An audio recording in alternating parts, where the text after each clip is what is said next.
பாசிப்பயிறு குழம்பு செய்கிறதுக்கு குக்கரில் பாசிப்பயிரை உள்ளே போட்டு நல்லா ஒரு வறுத்துட்டு 2 டம்ளர் தண்ணி ஊற்றிட்டு தக்காளி 2 போட்டு மஞ்சப்பொடி போட்டு குக்கரில் ஒரு 5 விசில் எடுத்து வச்சுக்கோங்க.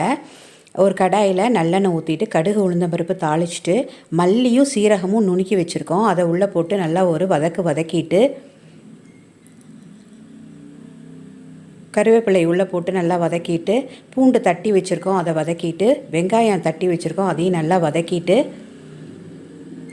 பச்சை மிளகா 2 எடுத்து வச்சுருக்கோம், அதையும் நல்லா ஒரு வதக்கிட்டு குக்கரில் எடுத்து வச்சுருக்கிறது நல்லா வெந்து வந்துருச்சு. அதை 1-2 மசிச்சு விட்டு எடுத்து வச்சுக்கிட்டு அதையும் இந்த வெங்காய கலவையோட அந்த கடாயில் அதையும் ஊற்றிடணும்.